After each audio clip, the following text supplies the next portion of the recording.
So I made a promise, I made a commitment to today's guest to stick to something for the next 30 days. So as this podcast goes live, I'm starting the first of 30 days, and you can follow along if you want. You're going to find out exactly what that thing is in today's episode with Pete Tansley. So Pete is a 7-figure coach. He helps fitness professionals, fitness business owners, coaches, boot camp owners grow and scale their businesses and build businesses of their dreams. Now that means a lot of different things to a lot of different people. We're actually going to explore that today as well with Pete. Now, Pete is an awesome business owner, and I tried to stay away on this episode from just talking about strategy and tactics, which we do a lot of the time, and we took it a little bit of a different direction. We talk about belief systems, money mindset, and really what it takes to build a successful business beyond the tactics and the strategies. So this is going to be an awesome show for you guys. If you haven't already, make sure you hit that subscribe button so you don't miss an episode. And if you've got any feedback on the show or your biggest takeaways, drop me a message or share it on your stories. I'll be sure to repost it. It's an industry that I generally love. I have a passion for. I eat, sleep, I live for fitness. No, you need to be obsessed. You need to wake up, think about it. You need to go to bed, think about your clients, think about your progress, think about what you can do better. Genuinely, just be patient and take your time. That is you've got to take it all in the right steps. You've got to nail what you do in person before you go online. I don't like to talk about fear. The fear is usually something that makes your worries real. Welcome to the Coaching Ignited podcast. I'm your host, Alex Povey. It's great to have you here. This show is all about peeling back the curtain on what's going to help you build the fitness business you truly want. And each week we bring on a new guest to share their stories, insights, and strategies so you too can take action and apply what you learn. The podcast is released every Wednesday on all the major platforms, including Spotify and iTunes, so make sure you go give that a subscribe, guys. Now, if you're a personal trainer in a commercial gym with 500 plus members and you want to fast track your income growth and learn how to sign multiple new clients a week, reach out to me personally through Facebook or Instagram and just drop me a private message so we can get the conversation started and see if you could be a good fit for one of our programs. All the links to my social can be found in the show notes so you can connect with me there. Now let's get into this week's episode. Enjoy the show. Alright, so we should be in action. I just want to say thanks, man, for taking the time to do this. Like I said, I've been following you for a while. We're in the same mastermind. Obviously, you're a couple of steps ahead. And like I was saying before, I came across you on a podcast, which is quite ironic. And I've seen you've been doing a few podcasts as well, which we're going to get into. But for anyone, Pete, that's listening to this show who might not know who you are and what you do, I'd love you to kind of tell the audience a bit about you and what it is that you actually do and who you help. For sure. Yeah, thanks, Alex, and thanks for having me on. It's good to be here. Basically, I help fit pros scale. I help them grow.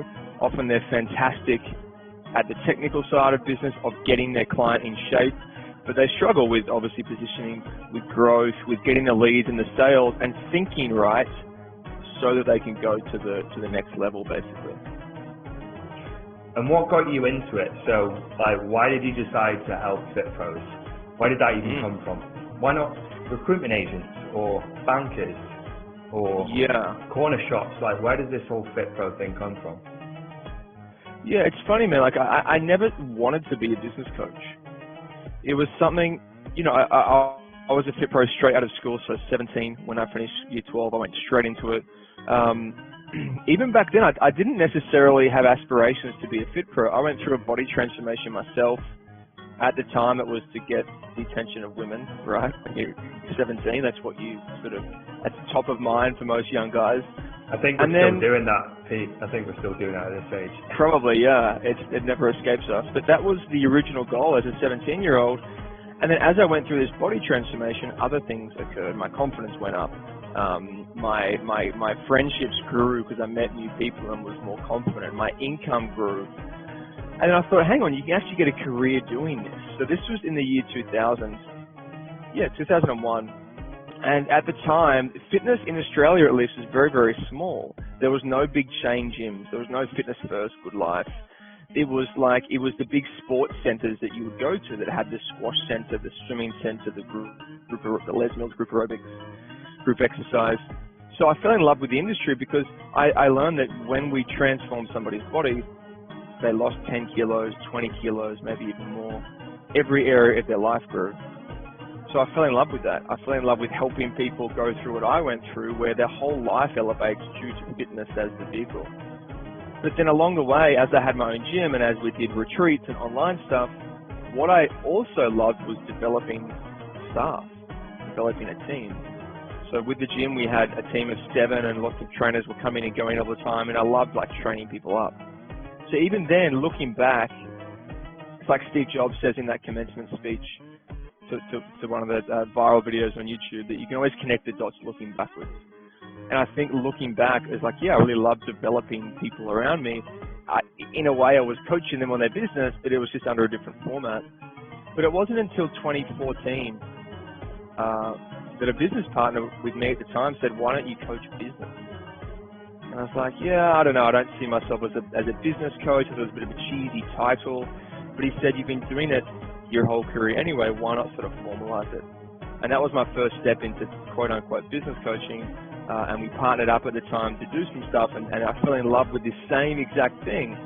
With fitness, it affected every area of their life. And now with business, it was the same thing. We transformed their business, but their relationships, their income, their career, their impact, their self-worth all grew based on the stuff we were coaching. So I got the same high that I did when I was 17 coaching people on fitness. It's interesting because like what you're effectively doing with the Fit Pros, and this is how I see it as well, is if you can help like a Fit Pro or a coach build a successful business, that means that they're going to be able to bring in lots of clients and basically impact people's lives through health and fitness, right? So you're almost at the top of the pyramid, helping people get more attention into their businesses and effectively get clients that they can impact. So versus you just coaching clients, fitness clients one-on-one, you're like a head coach overseeing loads of coaches, creating a bigger global impact, because then they're able to go out and get hundreds of clients for their businesses. Have you thought about it in that way? Is that how you see it? Yeah, and I still think I can still have an impact on the health of the world or the shape of the next generation of their health, because, yeah, as you said, if I can double somebody's business and if I can work with 1 or 2 or 300 or 500 trainers per year, the flow-on effect of that is massive, and that's really exciting. It actually says in your bio, I'm going to quote from your bio. Do you know what's there? Do you know off by heart what you've written in your bio? It says, build your... we'll see. It says, build your dream fitness business, right? And I want to know what your kind of take on that is, because that can mean a lot of different things to a lot of different people. Some people want fully booked businesses where they've got all these staff working for them. Other people like lifestyle businesses, or just want to work midweek and do the 9-to-5 thing and have their weekends free for their family. What does that mean to you? Like, not from a fitness business standpoint, but from your standpoint, what does a dream business look like to you? I think what most people get into business for is autonomy. To be able to do what they want, to be able to earn uncapped income, to be able to help more people, to maybe go against the norm. But autonomy is going to be different for each person. It's funny, when I got into coaching, consulting full time, I said, if I can just earn $10,000 a month, just with myself and no employees, if I can do $10K a month, $120K a year, all my dreams will be met. And it's funny, I got there and I was like, well, why stop there? It's kind of a selfish goal to only want to do that with no employees, no team. So now it's like, well, the next level is there. So I think for most people, it's autonomy, but that's going to be different for each person. Some people might be content at $10K a month, working 4 to 6 hours a day, having time and location freedom. Others get there and then want to go to the next level. So I think a dream fitness business, it's very specific to the person, whether that's 10K a month or 100,000 per month. It's going to give that person what they want. It's funny though, the irony of that is most people get into business for freedom, yet they become a slave to it. They never grow out of, swapping time for money and being stuck in it. But that's the initial motivation for most. I want to talk about like your personal journey going to those different milestones. Like you talk about going to 10K, and I think a lot of coaches come into this industry and they have that figure in mind. When you ask them like, what's your goal? And they'll always just say, I want to get to 10K. I don't know why it's this 10K thing, because it sounds attractive, right? 5-figure months. And people want to shoot this 10K. They think it's a great milestone. When you crossed 10K yourself in a single month, when you did it, what did it feel like compared to making, let's say, 5K a month? Did it feel any different to you? What changed at 10K? Not really. I don't think I felt like any pride or sense of accomplishment that I could relax now. I think it was like, well, I can now see that there's more possibility. I think at this level, I was saying to somebody yesterday that often going from 0 to 10K per month is more difficult than going from 20K a month to 60K a month.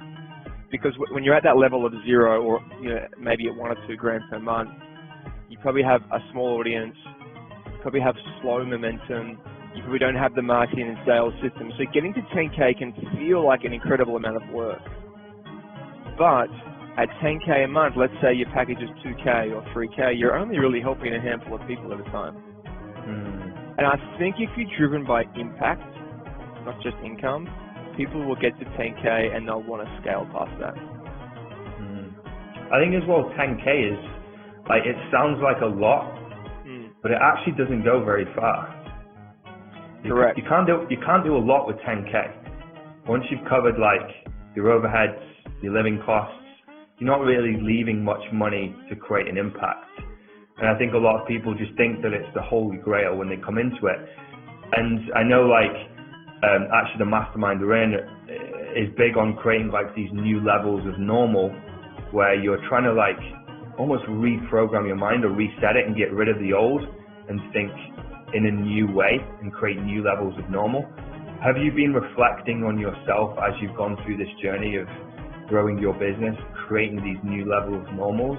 And could you kind of explain to people what that is and what it's like to go from thinking 10K is a lot to then looking at 10K and it just being nothing? Like, what's that journey been like for you?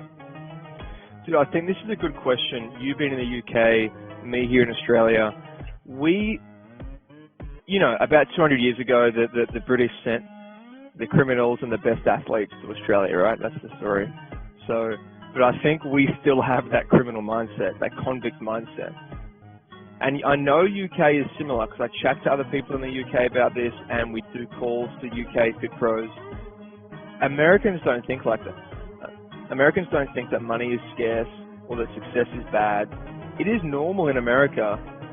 Like $1 million a month, if you said that to an American, like, oh yeah, cool goal. It's funny, the difference in the UK and I guess the Commonwealth versus the US. In Australia, if you've made money, you've ripped people off, you've sold drugs, you've undercut your employees, you've done something bad. In America, it's celebrated. There's a friend of mine who used to live in Australia.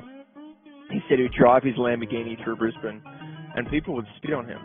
Literally, he said it would happen more than like on a weekly occurrence. People would flip him the bird, swear at him, throw things at his car. He says in America, you drive a beautiful car down the street, people stop you and shake your hand and congratulate you. So it's like in Australia, and I know the UK is similar, and New Zealand, don't be too successful. Like be good, be like above average, do okay, but the minute you go like next level, you are like frowned upon. And it's a really bad, I love Australia, but it's a bad thing about the country. So for me, it's about putting myself in environments where 100K a month, there's like people would, the people I'm hanging around now at 100K a month, they would go broke.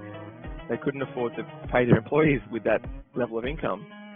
So you mentioned normalization and getting to new levels. That's one of the biggest things you can do and fit pros can do.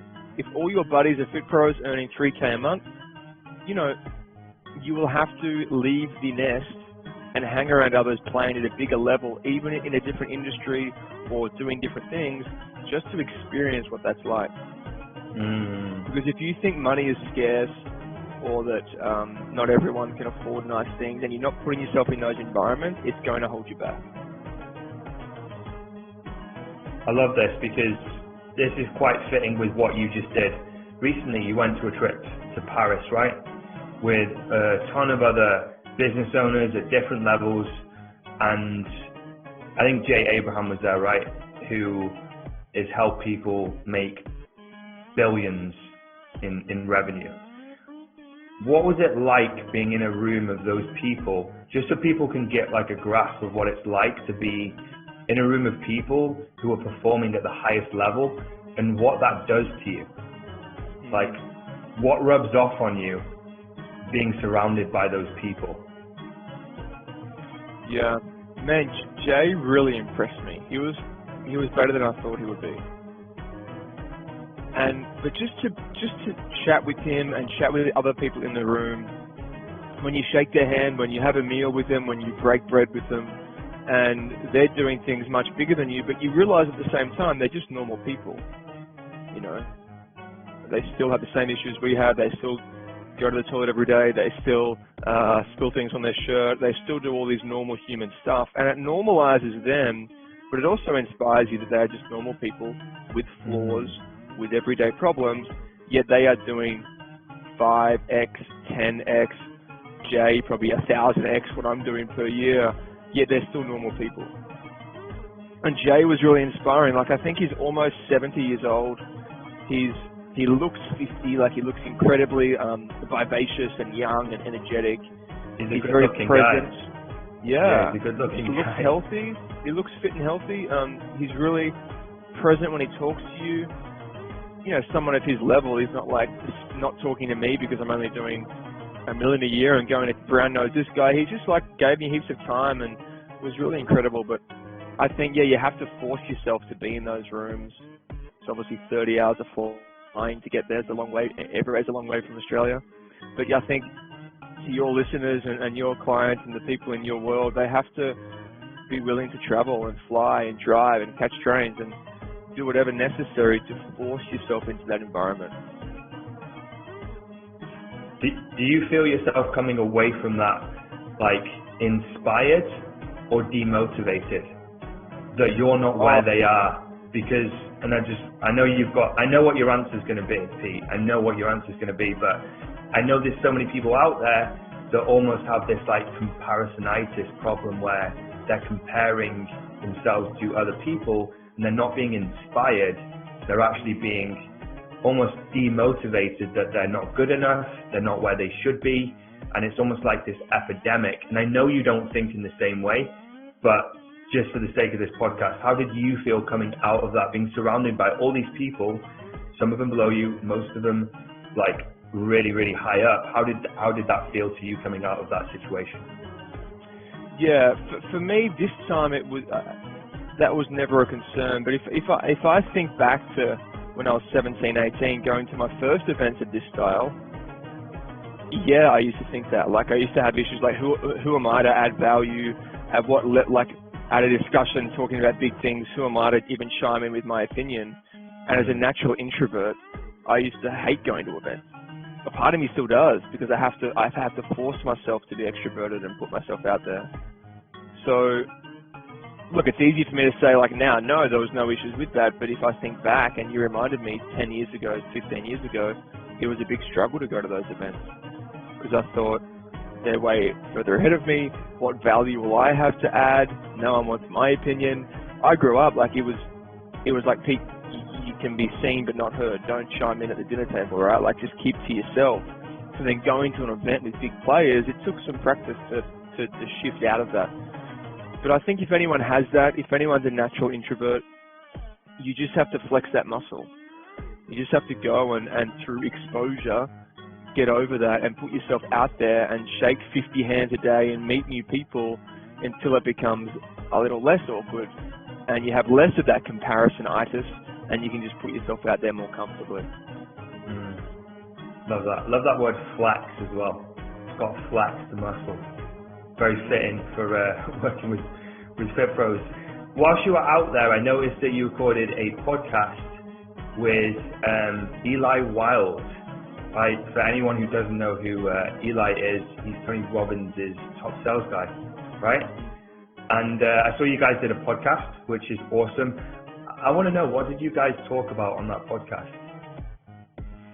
Yeah, Eli's a fantastic guy. He's an incredible communicator. He had spoken that day for maybe 6 or 7 hours. He said as he was presenting, he didn't sleep the night prior because he was redoing his slides. He had about 3,000 slides to try to get through. Like, literally, he'd over-prepared so much for the event. We spoke about a lot. He's a fascinating guy, Eli. He's very magnetic with how he talks. And there's lots of popular sales trainers out there today, Jordan Belfort, Grant Cardone. These guys, going through airports, you see their books on the bestseller list. Eli doesn't have a best-selling book. He's almost not famous, apart from our little bubble. But his level of communication skills and questioning is next level. So what we spoke about was a little bit about his story, but also we brought up some slightly, people might consider this woo-woo, but like the energy you bring to a room, your self-worth in a sales conversation, how that affects the outcome, and really about not being needy. He speaks a lot about not being needy, having no neediness, leaning back from the sale, not like wanting the sale and being desperate, which, by the way, works in your dating life, works when you employ people. Neediness is like a revolting trait. And I see it a lot. I see a lot of Fit Pros put people on a pedestal. That's a form of neediness. They put girls on a pedestal. That's also the same. But any neediness at all, any attachment to anything is something that prospects and clients will feel, and they'll be repulsed by it, even if they can't pinpoint why. So we spoke a lot about the energy, some woo-woo stuff that Eli likes to talk about, and so do I, but how it affects sales and conversions and conversations in general. Yeah, I noticed that he's very well traveled as well, right? He travels a lot, doesn't he? I was scrolling through his Facebook and I was like, wow, this guy travels a lot. Do you travel a lot as well? Because I see you online, I see you in nice places. Maybe that's because Australia just looks great on camera. But it seems like you travel as well. And if so, like, how important do you think that is for like perspective and really just like reflection? Because I know you're big on meditation, which I want to get into in a second, but is like travel a big part of your success or your mindset or your perspective? Like, I'd love to hear about that. Yes, 100%. And I think, I think people in the UK get it because they tend to travel a lot. People in Australia get it because we have to fly everywhere. I think sometimes Americans are missing out. Like, I know a lot of Americans who haven't left the US, but I think travel gives you a tremendous amount of perspective for two reasons. Number one, often you're on a plane for several hours, so you're forced to be in this environment where you're quite reflective and you can plan and you can get fresh ideas. But yeah, seeing different cultures. Seeing, Australia's about 200 years old. When you go to Europe and there's buildings, when there's a church that's 10 times older than Australia, it gives you some perspective on maybe what's happened there and the cool stories that have, France is so rich of history and cool stuff that's happened, and it gives you ideas. So it gives you perspective by leaving your current daily flow. That brings you energy. It gives you ideas with different industries you see, hotel industries, airline industries. I think you can learn something from other industries all the time. And you meet different people. I was hanging out with people from the UK, other Fit Pro coaches, people from the US, people from Canada. And yeah, I think some of my best friends now are people who I met through travel and through paying to be in rooms 5 or 10 years ago, and now we're still connected. Love that. Yeah, I noticed that as well when I went to Thailand and I went to the Philippines earlier this year. And for me, it was just like a very good moment to reflect on everything I'd done. Because when you haven't been away for a while, sometimes you need that kind of reset button. You need almost like shocking out of your routine. Because like when you get too stuck in the routine, almost like working in your business versus on your business, you can't really see what's going on because you're just seeing it through almost like a straw, and it's not until you like switch up the environment that you get to see from a wider angle. And I noticed that massively when I went to Thailand, and I made a lot of key business decisions when I was there because I had that new perspective. And like anyone that's listening to this who might be stuck in doing the same thing over and over again, just take yourself out of that situation, put yourself in a coffee shop, or go for a long weekend away, or even just go to like a country pub outside of your town and just change the routine. Because you've almost, I think people just go through life sometimes just going through the motions and they're in a trance, and then you look up and 5 years have gone and nothing's changed because you've never gained any new perspectives on life. Yeah, 1,000%. I think everything you said is spot on. And yeah, even if people might say, well, I can't afford a big expensive holiday, as you said, just go, take a full day, take a journal, turn your phone off, and view it as a thinking day. I was watching the Bill Gates documentary last night. He goes on Think Week since the 90s, a full week in some little cottage on the water where he just thinks. But I think if we can do that weekly, monthly, quarterly, where we're away, we're outside of our routine, the noise of kids and clients and family, you know, things, a lesson for a day or a couple of days, and you can think, you will have geometric growth from that. Super powerful. Yeah, I noticed that Jeff Bezos does something that you mentioned there. So every quarter he'll go away for like 5 days. Sam Evans does it as well because he's obviously a disciple of Jeff Bezos. He loves him. But these guys at the top, that's what they're doing. They're doing it to reflect, get new perspectives, get new ideas. And back in June, I was scrolling through your Instagram before the podcast, just doing some research and looking at some of your posts. And I came across this post of you looking super zen. I think you had your eyes closed. Do you know which one I'm referring to?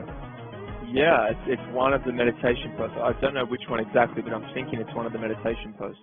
Yeah, you're spot on. So you're looking very peaceful, very zen. And you said in the caption that you'd been meditating for 300 days. Is that consecutive days unbroken? Correct. Wow. Because like I've tried meditation so many times and never been able to stick to it. Almost like sometimes I feel like I'm wasting time.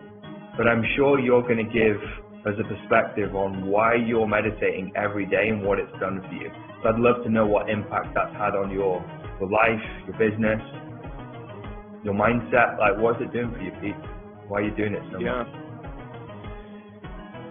For me, I look at people who get triggered, and I look at people who react a lot, and it's like those people need meditation, because that used to be me. Things would trigger me, something would happen, and it would throw me off for sometimes hours, sometimes days.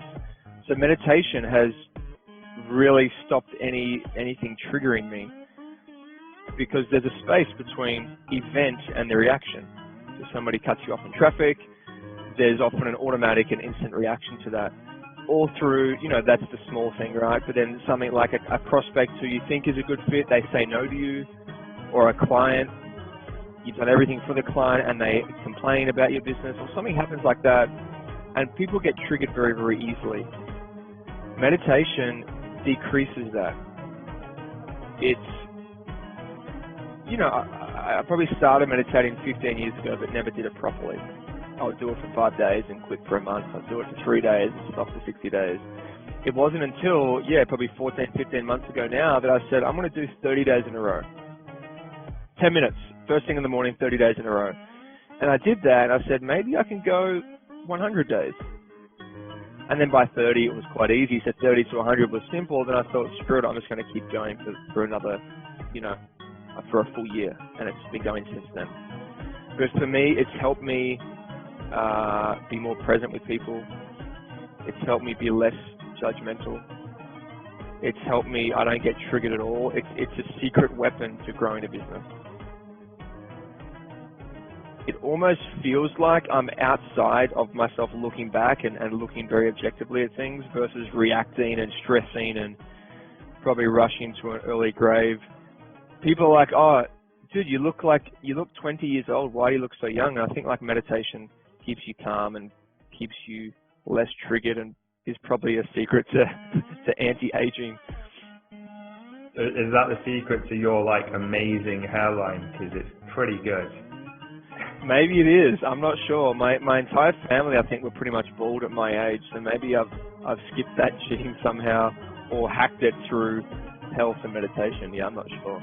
Well, if it can reverse my receding hairline, then maybe I need to start meditating. But how quickly do you start to see the effects? So you talk about like this, almost like out of body experience, maybe not as dramatic as that, but seeing from like a distance, almost like the travel thing, right? Where you go away and you get a new perspective because you're seeing it from a new angle and it's a wider lens. Like how many days would we have to go to start seeing something or like noticing a change in our demeanor, maybe our egos? Can you pinpoint that? Did you notice it, or was it just like, oh, I can see now clearer?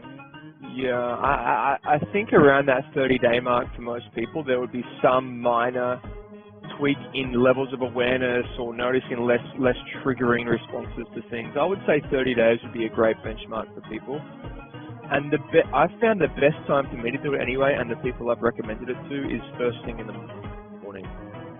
Because lunchtime might work, or late at evening might work, but stuff in the day happens.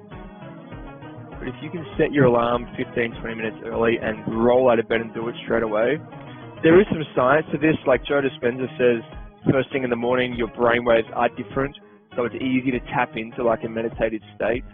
But I think first thing in the morning, before the day gets busy, if you have young kids, so do I, you just get up a little bit earlier and you carve it out daily. I would say for your listeners, a 30-day challenge would be a really good start. Awesome. You mentioned there about family, and it's clear from like your online persona and your Instagram and stuff that you're very much a family man. I think you've got 2 daughters, right, and a wife. What's that been like? Because I'd love to give the listeners like a glimpse into your business and running a family, because you're not running a small business, but you're also running a family or maintaining a family as well. What's that been like over the years? Have you found it being difficult? Have you found tension? Have you had to compromise things? Like, what's that process been like of maintaining a family but also trying to build a really big business at the same time? Yeah, it's trickier, man. There's just more moving parts. I think it helps if you can really compartmentalize what you're doing. So what I mean is, like, a lot of guys especially say, I am doing everything for my family. I'm doing everything for my kids. I'm growing this business for my kids, yet they never see them. So I think a lot of them are living a lie with it. They're not really doing everything for their children. But I think it's this ability to be able to, when you work and focus. And meditation has helped me with that immensely, because it helps you to do one thing, to do it properly, to switch off the other thoughts that are going on and just focus on one thing. But also when you get home or in the morning with your family, is to be fully present with them as well. Mm-hmm. To put your phone away, to turn your phone off, to not react to everything that's happening on your phone straight away, and to be able to, like, when I'm with family, I'm with them. When I'm with work or with clients, I'm with them. And to be able to have that skill to switch between them is tricky. It's not easy. But I think that's one of the keys, and that's why meditation matters more, because it helps you to focus on a single task and not 27 things. And kids, at least mine, after a certain age, once they hit 2 or 3, they know.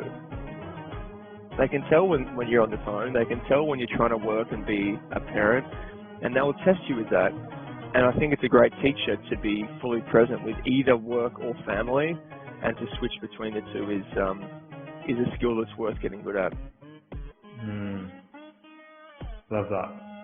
I want to ask you, do you think that anyone can build a successful online coaching business with the right strategies and tactics? Or have you observed something else? Is there something else that people have to have in order for them to be a success? Because I ask this because I personally think that the strategies and tactics are one thing, but like if you don't have a purpose, a why, or like a fire inside you when it gets tough, then no matter how much strategy and tactics you've actually got, you'll never really be successful in the sense of the word that we see it. where they're building something grand and making a huge impact. But I'd love to get your take on that. Is it more than just strategies and tactics? Because that's what we always talk about on this show. We never go deeper. Yeah, I think it's 10% tactics, but plenty of people with the Facebook pixel sorted, or plenty of people that can write great organic, yet something's missing. And that, I think, comes back to identity. It comes back to self-image. It comes back to how someone sees themselves. And yeah, I think anyone can be a business owner with the right thinking. I think too many people get caught in like, oh, my personality test said I can only do this, or I'm just an X, I'm just a trainer, or I'm just a mum, or I'm just a gym owner. Yet I think, like, what is, if we can go deep here, like, what is identity? It's just like a bunch of thoughts and things that we've told ourselves, and we act in accordance with the identity we've imagined, right? Mm-hmm. So who says you're only just a PT, or you're only just a 10K per month earner? Often it's our own identity that shapes that. Because imagine this, you could pack up your entire life and change countries. You could move to New York City. When you got there, who were you becoming? Who are you? You could be whoever you wanted. But in our current habits and day-to-day programming, we're just acting like we're told ourselves we're meant to. So I think, well, I'm Pete, I'm this person, I do this, I act this way. Well, who told us that? Why can't we change that? Why can't we shift that immediately and start acting in accordance with that? There's lots of things that want to keep you safe. The fear of being kicked out of the tribe, or the fear of being isolated from your tribe, is massive. And it's why often people hit this glass ceiling of trying to change things, because they don't want to be kicked out of the group. They don't want to be isolated. They don't want to attract hate. So they just attach their old identity, but there's nothing that's forcing people to stay where they are.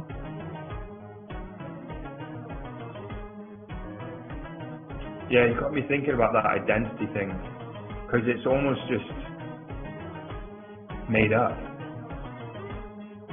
isn't it? Yeah. Well, no, it is. It's not almost, it is. Like, we've given ourselves names, Pete and Alex, and we've decided to be that person, but who's to say that that's what we are? We've just made it up to almost make it like comprehensible that we're a person. And then we've created Correct. This identity of layers and layers of experiences over and over again. And then it's what we see is just our reality, but actually it might not be the actual reality. It's just the reality that we see. And you might see me in a different way to the way I see myself. And you can go super deep with this shit. But what I like about this is you're talking about going to America as one person, and you could effectively go there and be someone else, because no one knows who you are. Can you reprogram your whole self to be someone else? Is that possible to do that? So if you're 20, 30 years old and you believe yourself to be one person, can you reprogram yourself to be a completely different person within a couple of years? Is that even possible? I know we're going a little bit deep here, but what's your take on that? Yeah, I believe you can, 100%. I'm not saying it's easy, but I definitely believe that you can. Joe Dispenza talks about this a lot, and his books are fascinating if this stuff interests you, but he talks about, like, people are running beyond just the unconscious programming. We drive the same way to work, we eat the same food, we react the same way, we have the same nuances in our personality, but a lot of that's just unconscious habits. And he says through meditation and through increasing self-awareness, when you can make the unconscious conscious, when you become aware of the programming, then you're no longer running the program. So to make this really practical, if somebody's in a sales presentation and whenever money comes up they get weird, or when somebody has to ask for something or confront somebody, they think, well, I'm not confrontational, I'm not going to do that. But that's just old programming. It's just old habits that we're stuck in. And until we can become aware of that, then we can't imagine the 2.0 version or the 3.0 version to reinvent yourself and act in accordance to that, because we're stuck in the old ways. So I believe that you can, because I've seen it with my own life. I'm a believer in that happening. I was a shy, introverted, very judgmental kid. And I think a lot of those traits, now that I'm aware of them, I've been able to change them, thankfully, and go to a 2.0 or 3.0 version. What happens when you hit a wall? So, in your life, in your business, when you hit that wall, because you're going to hit one at some point when you're trying to achieve anything. So, there's going to have been some times in your business where you've got to a point and it's like, how do I get past this? And you almost feel like you want to give up. What allowed you to keep going? Because I know there's so many fit pros and coaches out there that literally just hit a wall and they tap out. They're like, I can't do this. Or they plateau and they never move beyond that point. Why is it some people are able to get over the wall or smash through the wall and some people don't? What do you do? How do you get beyond that point? It's a good question. I think developing a certain level of bounce back ability, like a certain level of grit, that when something happens, when shit does hit the fan, that you have to be able to run through that wall. And I mean, you know this because you're in this world, but successful entrepreneurs, if there's a wall in front of them, they run through it, build under it, run around it, they'll find a way. I think people think it's like a straight line to success. They're here, and in a year they can be here, it's a straight line up. But, you know, you've probably seen there's lots of infographics that show what it's really like. It's a roller coaster. You go backwards 3 steps, you'll then project 2 steps, then you'll hit a wall and go back again. I think not enough people understand the realness of it fucking takes a lot of work, and it's not going to be a straight line, and it's not going to be glamorous. It's not going to be like Instagram worthy as you grow from where you are to where you want to be. So I think that's the first step. It's just understanding that it's messy, understanding that, have you read a lot of Stephen Pressfield? Are you familiar with his work? No, but give us a little snippet of what it's about. He talks about, like, there is labor pain. When a child is born, even the most glamorous, beautiful women will be swearing and cursing and there's blood everywhere, right? No matter how glamorous the female is, it could be the queen, right? And that, he says that's a good analogy for anything. There's labor pain when you birth anything. It's messy. It's swearing. There's cursing involved. It's not glamorous at all. And I think if that's the case for birthing a baby, then birthing a business or birthing a book or birthing a gym or birthing a vision, it's going to be messy. There's going to be screaming and cursing. It's not going to be glamorous. There's going to be labor pain. So I think if people understand that, and I think the second thing, we see a lot of talk about mental health at the moment. I think the second thing is it's okay to ask for help. You know, a lot of guys especially struggle with that, but it's perfectly okay to ask for help, which just by asking for help, by definition, it says that you're not okay with something. It says that there is a weakness or something you do not know yet, but that's okay. And then you can ask for help from a mentor, a coach, a partner, somebody that can help guide you through it. 2 things I picked up there is, like, the first point is getting comfortable with feeling uncomfortable. So getting comfortable with feeling uncomfortable. But what you said and the way that you describe it is you're accepting that there's going to be pain. So when the pain comes, you're not like, oh shit, this is painful, this is bad. You're almost, like I said, getting comfortable with the fact that it's going to be painful and understanding the relationship between pain and growth as well. And I think, like, it's weird to me that a lot of trainers don't get this when it comes to growing their business, that they need to go through some sort of growing pain, because that's what you do when you put the body under stress to make it grow. Like when we talk about flexing the muscle and growing muscles, you've got to put it under some stress in order for it to grow. And it's the same relationship with anything. Diamonds, business, whatever, right? You've got to put it under some stress. But another thing I picked up on, which you talked about, and I love that you mentioned it, because we did a podcast the other day titled "How Being a Lone Wolf is Hurting Your Business."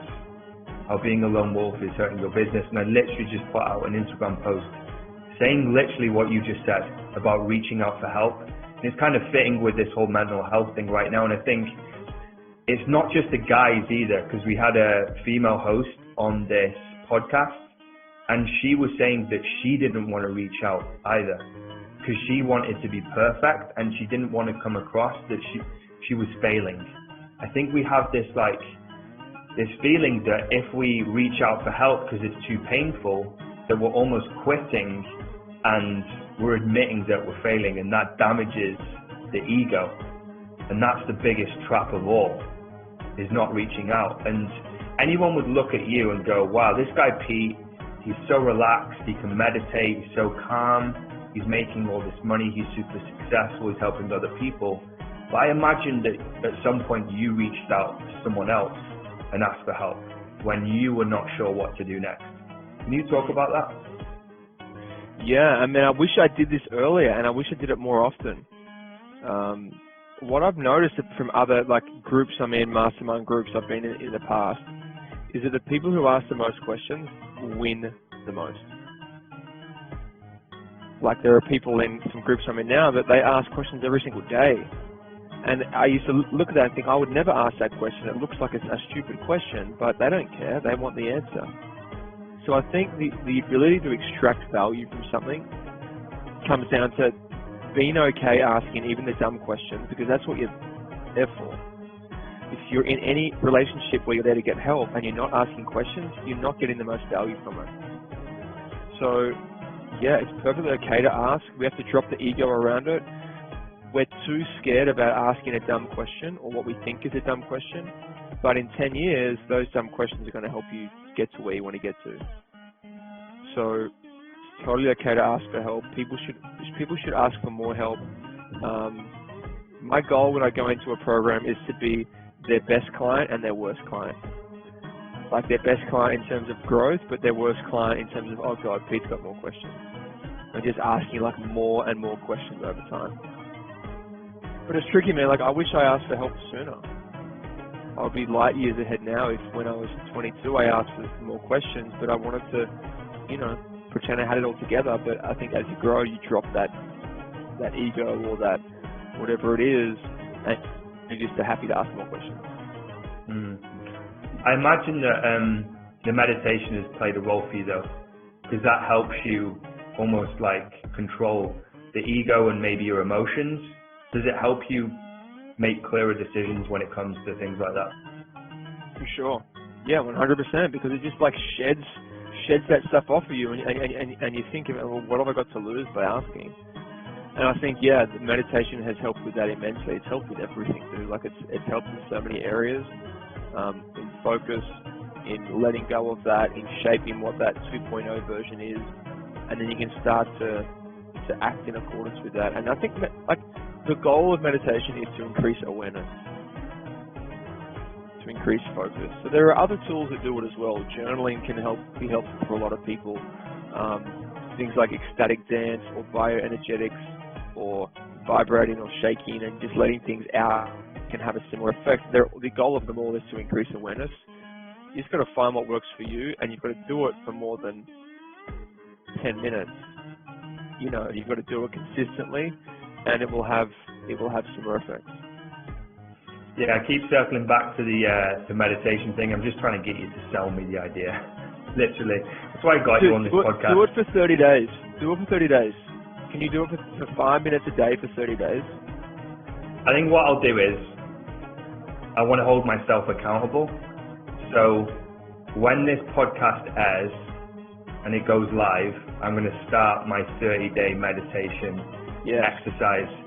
So everyone listening, I'm going to hold myself accountable to all the listeners that as you are listening to this will be my first day of 30 days.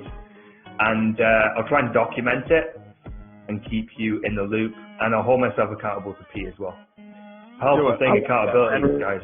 Yeah, and report back with the outcome after the 30 days. Deal. Maybe I'll even do a podcast about it.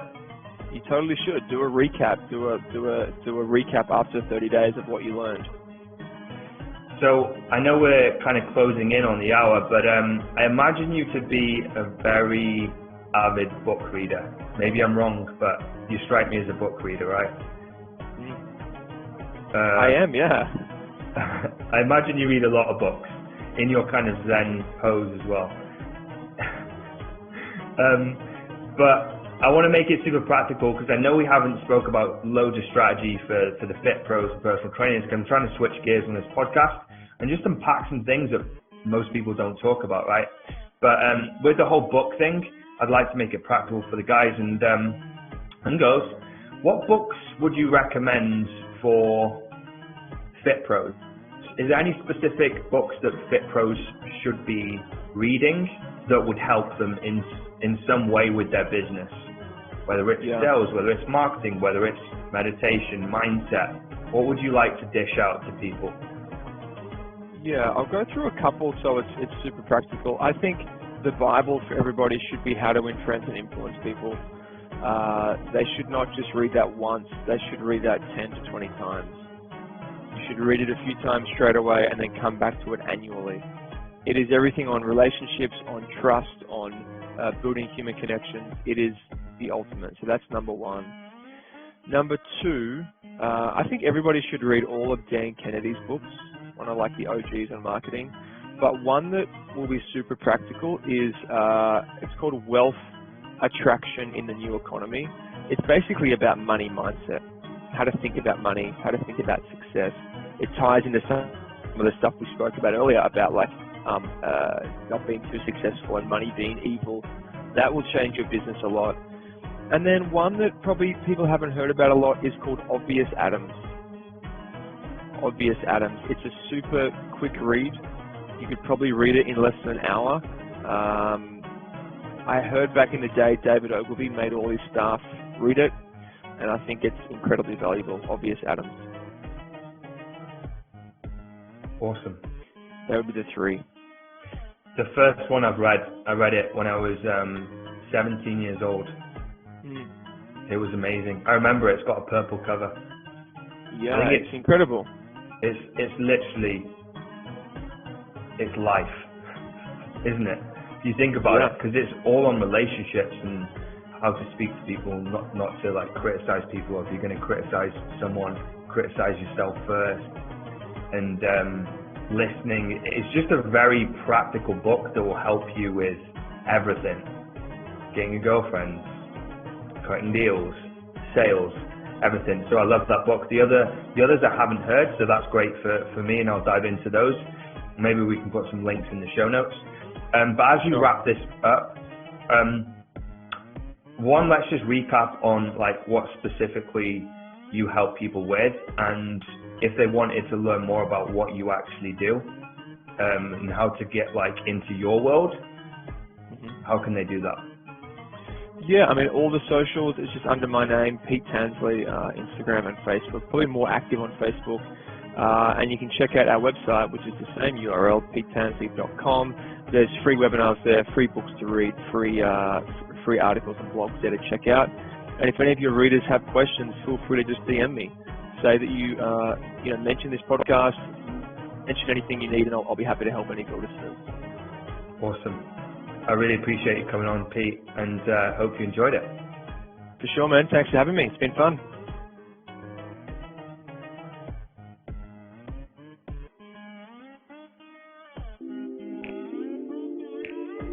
Thank you for tuning in to this week's episode of the podcast. I hope you enjoyed the show. If you did enjoy it, I'd be really grateful if you could leave a short review on one of the platforms. And if you're a personal trainer in a commercial gym with 500 plus members and you want to fast track your income growth and learn how to sign multiple new clients a week, reach out to me personally through Facebook or Instagram and just drop me a private message so we can get the conversation started and see if you could be a good fit for one of our programs. All the links to my social can be found in the show notes, so we can connect there. See you next week.